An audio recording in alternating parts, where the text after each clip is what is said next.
Well, the dithering and deluded UK Prime Minister Keir Starmer has been warned that his relationship with Donald Trump may now be beyond repair. And then right after the war essentially ended, meaning they were obliterated, he said, I would like to send the aircraft carriers. I said, I don't need them after the war has ended.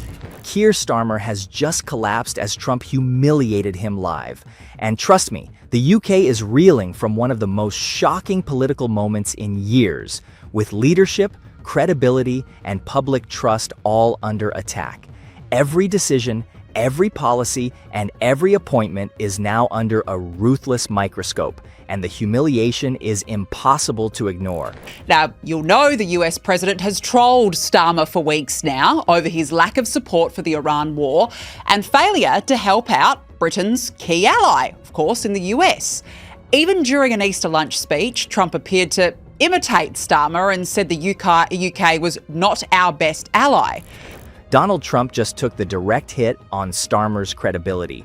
When Trump said, "This is not Winston Churchill that we're dealing with," he didn't just criticize policy. He questioned Starmer's very capacity to lead. Churchill is the gold standard of decisiveness, courage, and wartime leadership. This is not Winston Churchill that we're dealing with. By comparing Starmer to Neville Chamberlain, Trump wasn't subtle. He framed Starmer as cautious, indecisive, and reactive.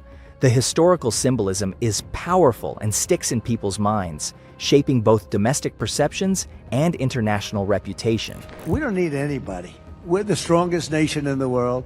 We have the strongest military by far in the world. We don't need them. But it's interesting. I'm almost doing it in some cases, not because we need them, but because I want to find out how they react. It gets worse. Trump also slammed the UK over the Iran strikes. But I think he did something that was shocking. He didn't want to help us. And maybe in particular that country, we were the longest bond, the longest ally. Australia too. Australia was not great. I was a little surprised by Australia.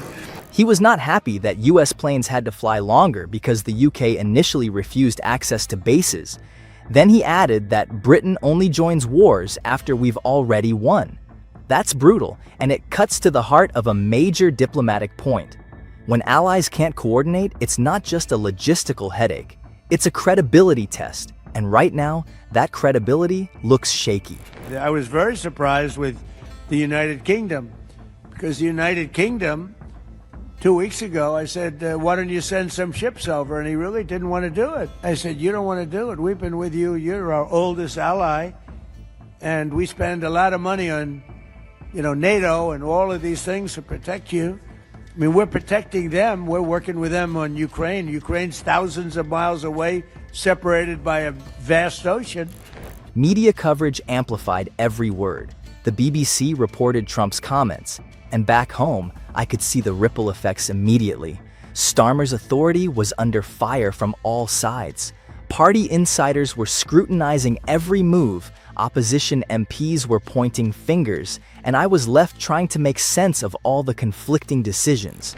So I was very upset I was not happy with the UK. I think they'll be involved, yeah, maybe. But they should be involved enthusiastically. We've been protecting these countries for years with NATO, because NATO is us. Some argued he was just trying to shore up voter blocs and keep his coalition happy. Others saw his economic policies and messaging clashing in real time. From where I'm watching, it's clear the debate quickly shifted from policy details to questions of competence. And when the opposition frames it this way, even a single decision looks like weak leadership. And that's exactly what happened. Starmer and Reeves just triggered a domestic uproar while simultaneously getting publicly humiliated on the global stage. The fallout is both political and personal, and it all started with what seemed like a routine domestic move. The massive scandal that's embroiling our Prime Minister. Our Prime Minister is the biggest liar that the world has ever seen, in my view. He can't lie straight in bed. If he told you that it was raining, you'd have to go outside and check for yourself, and I guarantee you, when you got out there, it would be 40 degrees, bright sunshine, not a cloud in the sky. Let's start with the two-child benefit cap. Starmer and Reeves lifted it, and on paper, it looks like a win for families. But here's the kicker. It wasn't in their manifesto. Not even close. Critics argue it was a calculated political maneuver to appease backbenchers and shore up support among certain voter blocs, especially as approval ratings were falling. When you look at the numbers, it's even more shocking. Welfare spending is now $33 billion, while income tax revenue sits at $31 billion. For the first time in UK history, the government is paying out more in benefits than it takes in from income tax. That's not just a statistic, it's a symbol of a government prioritizing political calculation over fiscal reality. I will never play fast and loose with the public finances because when you do, it's ordinary family finances and business finances that pay the price. And that's why in the budget this week, I was really clear going into it and coming out of it that I wanted to build up that fiscal economic resilience. Watching this unfold, you can't ignore the sense that every move is survival-driven. Critics say Starmer is tailoring policy to court-specific voter groups, not thinking long-term. Essentially, political loyalty seems to outweigh financial logic, and the public ends up footing the bill. This isn't small-scale mismanagement, it's a structural concern, and it instantly became a talking point across media and political commentary. Yet this very same man, with that background, turns out now to have ignored warnings from his own advisers against appointing his mate Lord Peter Mandelson as Britain's ambassador to the United States. Then came the controversial appointment of Peter Mandelson as the UK ambassador to the United States. I couldn't believe it. Mandelson's past, resignations, alleged scandals instantly made this decision look tone-deaf. From my perspective, it sent the wrong message internationally, making it seem like Starmer's government is willing to overlook character and trustworthiness for political convenience. The timing made it even worse. Right as I was seeing outrage over welfare spending and Trump's public humiliation, this move added a new layer of embarrassment. He's now lying about being lied to. Just let that sink in. He said that Peter Mandelson, a bloke called the Prince of Darkness, a man who looks like he sleeps hanging upside down in a cocoon, lied to him about being mates with Epstein. From where I stand, the opposition pounced immediately. They framed every decision, from economic policy to international representation, as proof that Starmer's leadership was reactive, politically calculated, and increasingly untrustworthy.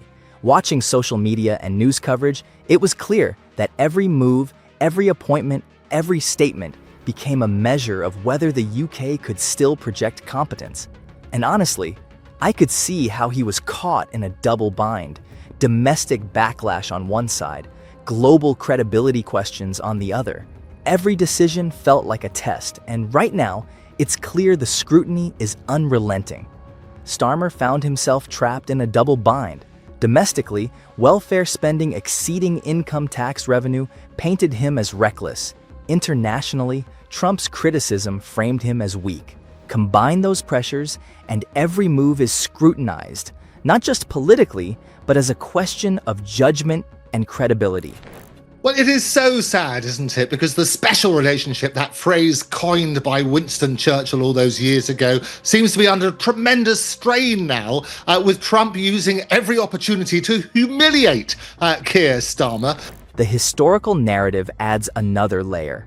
Churchill isn't just a name, it's a symbol of strength, courage, and decisiveness. Chamberlain, in contrast, represents hesitation and compromise. Comparing Starmer to Chamberlain signals weakness before anyone even examines the policy itself. Historical symbolism shapes voter psychology. People subconsciously measure leaders against legends. And suddenly, political branding is about character perception rather than manifestos or speeches. Strength versus compromise dominates the conversation. That's not an exaggeration. He is at this point in his prime minister tenure the least popular prime minister in the history of modern British political polling. It's utterly catastrophic. The consequences stretch far beyond media headlines. Public criticism from a former US president isn't mere gossip. it affects diplomatic leverage, trade negotiations, and security arrangements. Consistency and reliability in decision-making are crucial. And right now, every move is under a microscope. Even small missteps look like instability, and the perception spreads across alliances and negotiations. Modern politics adds another layer of complexity. And Labour is going to get absolutely walloped whenever the next election, whether it's scheduled or a snap election, ends up happening. Query who will benefit the most. Personally, I would place my own wager on Nigel Farage and Reform UK there. But no, the UK has been in declining power for a very, very long time. Economics, identity, and international relations are intertwined, and emotionally charged commentary spreads like wildfire online. Controversy drives engagement, sparks debate, and fuels polarization. Every decision, every quote, every misstep is filtered through this lens, influencing how events are remembered long after the facts fade. I think that the Western world, the civilized world in general, owes a huge debt of gratitude to the British for all that they gave us for centuries and centuries of the English common law and various modern conceptions of individual liberty and justice and equal protection. A lot of this really does come from the British tradition. But this country is just a shell. It is an absolute shell of what it was. I mean, not even just 300-400 years ago, but really what it was, as Donald Trump said, during World War II. I mean, Winston Churchill is rolling in his grave, frankly, looking at Keir Starmer right now. Starmer isn't just facing criticism, he's facing a credibility collapse that stretches from Westminster to Washington. And it all began with one historical analogy. This is more than politics. It's a lesson in how leadership is judged, both at home and abroad, when policy, perception, and personality collide. And right now, Starmer is at the center of a storm that could define his political legacy.